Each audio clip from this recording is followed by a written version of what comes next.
Hey guys, my name's Gavin, welcome back to a brand new video. Today I'm going to be showing you guys how I made this dark piano loop inside of FL Studio. I'm honestly not sure how to title this video. It's just a cool dark sounding piano loop. Follow me on Instagram if you haven't already at gavinhadley_.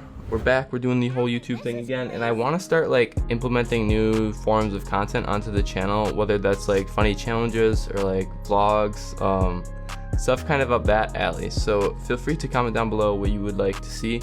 And we're gonna throw this dart. I'm a little bit rusty talking to the camera too. It's been a minute, but here we go. Here is our dart, bro. And it's also raining outside. I'm just rambling, but we're gonna get like a nice lo-fi aesthetic for this video. Here we go. Damn it.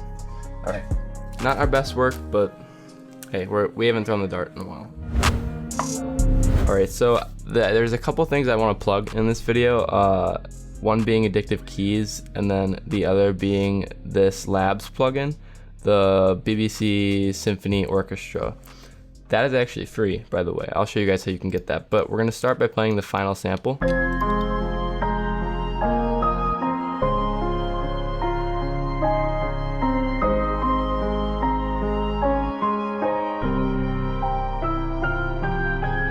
So that is the final sample. Ugh.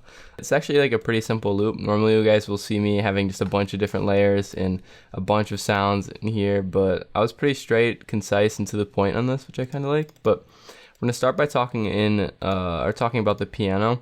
This is the Time Flies piano from the Modern Upright collection in Addictive Keys. I use this one a bunch, and I'm going to talk about a lot of techniques that you guys can use when you make your melodies. This is not going to be, I'm going to be explaining this, but at the same time, just think I'm going to be giving you guys a bunch of different ways and different techniques that you can like implement into your own melodies while I explain this. So I already kind of did this in a past video, but I'm just going to kind of reiterate here and show you guys maybe some new things that you might have not heard. So this all starts with a super simple bass line right here. This is what they sound like, or the bass notes sound like.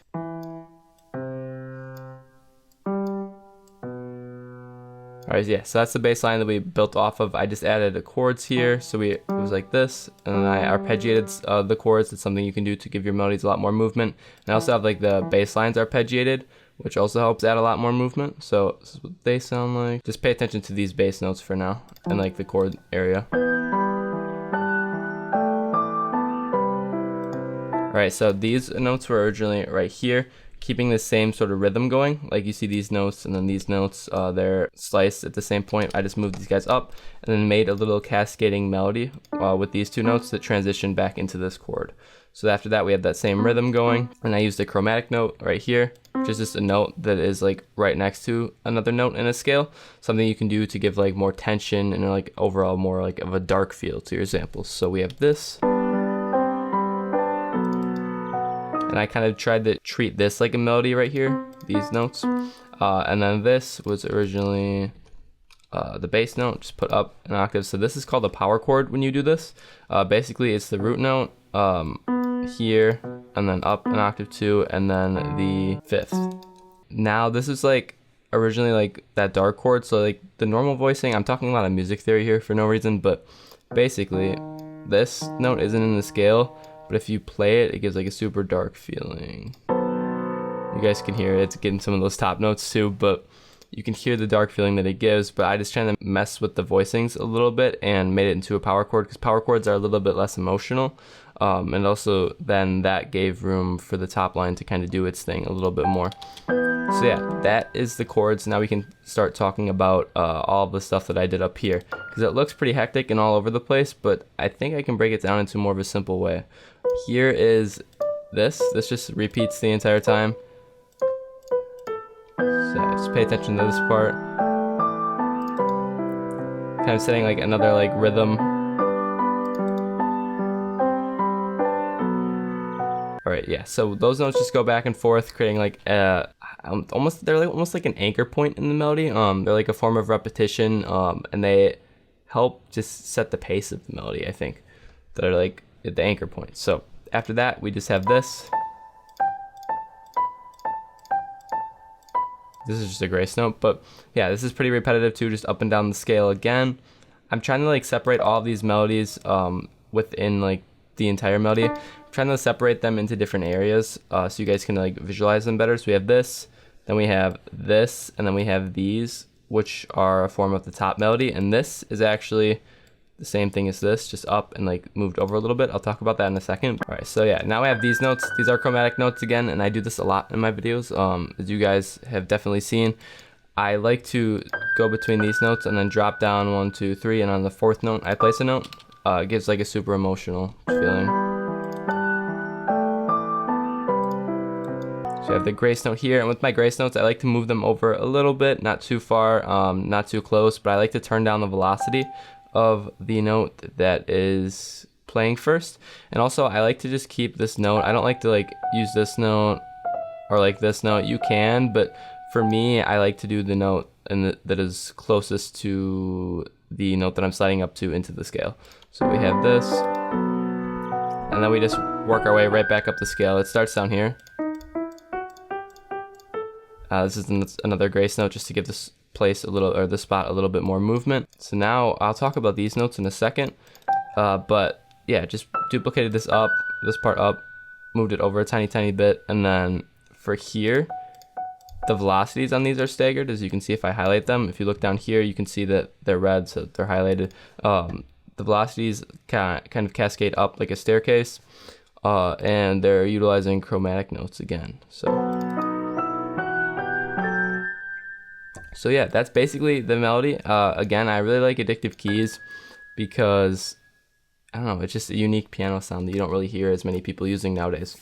But yeah, so after that, all I did was put a Wolf compressor on it, which makes it sound a lot more like old-timey and like it's kind of crappier sounding. I just have another Addictive Keys, just the same pattern, but it's a super cool sound. I love this sound. It's the industrial pad from the Modern Upright Piano again. And I just added chorus to this. I've been using this fruity chorus a lot lately. It was the default one, I guess, but I've really been loving the chorus lately. And then also like the detune one is pretty cool. Sounds cool. Honestly, all of these sound pretty cool, but I've been using those plugins a lot lately. So I turned it down, and then I messed with the stereo separation knob right here. When you pull it to the right, it kind of blends in and like, not fade. It doesn't fade out the sample, but it kind of just, I guess you experiment for yourself. It really just like blends the sample into whatever you're trying to blend it into. So like for this case, I was trying to blend it into this main piano. And now I can talk about this, and I really wish I was sponsored by Labs, but I'm not. This is just from the kindness of my heart talking about how cool this plugin is. So this is the BBC Symphony Orchestra plugin by Labs. You can actually get it for free if you go onto their website. Actually, I'm not sure if this is still going on, but I got it for free by going onto their website and filling out like a survey, and then they would send you this plugin in like 2 weeks if you filled out the survey. So I got this plugin. It has a bunch of cool woodwind instruments. I used the piccolo for this. There's also some like brass that sounds really cool. If like your dark Pyrex, like Spanish guitar loops, you could use those. Strings too, same thing goes for the strings. And this is what the piccolo sounds like.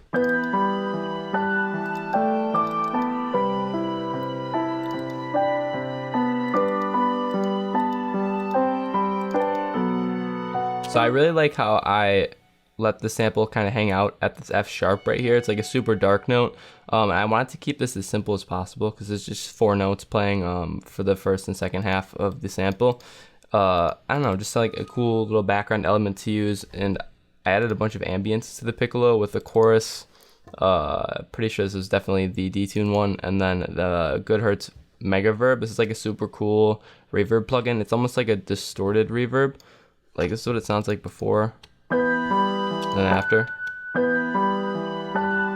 It's not like your normal reverb. It really does like add an element of distortion to the sample, if that makes sense. But now, after that, that's basically the sample. I just have one of my one-shots here that is playing all the bass notes. And yeah, I just blended that with the stereo separation knob. Same goes for the piccolo. And after that, I have everything playing and then one element at a time after that. And then I render it into one audio file. I pitched it up a semitone and then added, I duplicated this underneath, made it unique as a sample, and then just pitched it up an octave and added a bunch of reverb to it right here. And yeah, that's what I did for the reverb. It's like the first video in a long time that I didn't do a vocal for. Yeah, that's the final sample. Lastly, I just added this bird texture from a Carson Beats one-shot kit. Turned it down super low because I don't like when people have like, I don't want it to sound like I'm going out to my backyard when I make the sample. I just want like something super subtle that adds texture and ambience to it. But yeah, that's basically it for the video. Hope you guys were able to learn something today. Don't know if this is my best video ever. I'll keep it a stack with you guys, but just know there's gonna be some cool content coming soon. Not gonna disappear on you guys. Yeah, that's all I got for you today. Feel free to check out my kits. They're gonna be linked down below in the description, and I'll see you in the next video. Peace out.